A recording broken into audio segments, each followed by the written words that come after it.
it's rare that he weighs in on substance and issues like that. What struck you? Is anything in there going to cause him problems? Well, the main thing that struck me was that he seemed to really rise to it. He seemed to enjoy being asked those questions. You could hear him kind of like got warming to the questions. He also clearly hasn't been asked many of them before because he was kind of groping his way towards answers. And then finally, there were some internal contradictions in things that he said.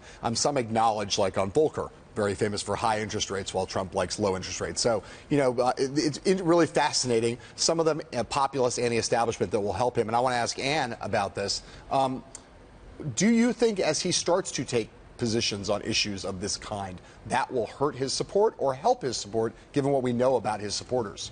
Well, what I think has been the real question in the lead up to the polls that have just come out and the Fox debate is this guy for real? And I think listening to his answers to these questions, he's got stuff in his mind.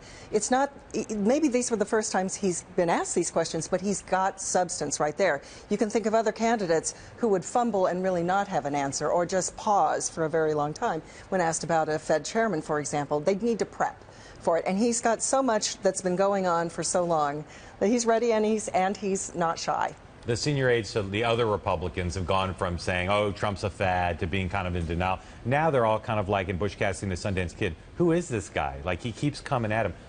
Are his supporters regular Republican voters based on what we know, or are they people he's bringing in new to the process who wouldn't otherwise be for any Republican? Well, I don't know exactly who they are, but we know that new people are, in fact, coming in. We can infer that from our poll data, that we know that among the people who say this will be their first time participating in a Republican primary race, 30% say Trump is their first choice. That compares to 17 of experienced voters.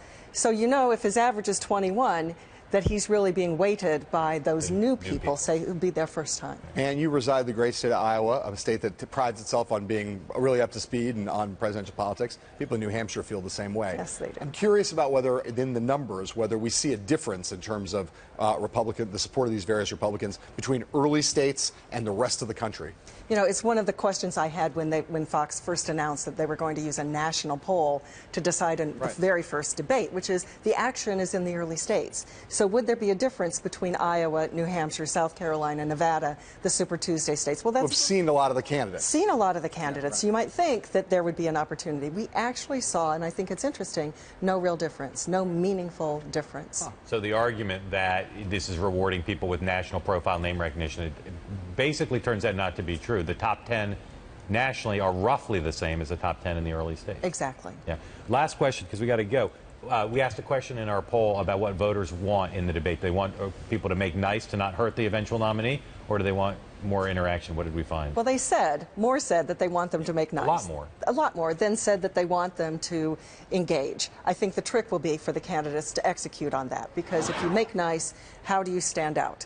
So we know you can stand out by not making nice, and there's a downside for that. But how do you stand out? You're going to take a very strong position in a very affirmative way to make a strong affirmative case. That's what I'm looking for in this debate. And it bears repeating, people, as you've said all week, people know Trump well. They've known him for a long time. So a gaffe from Trump is not going to be a defining moment as much as it would be for someone who's more of a national blank slate, Marco Rubio or Scott Walker. That gives Trump a greater margin of error in the debate. I think that's exactly right. That's what he's enjoying right now.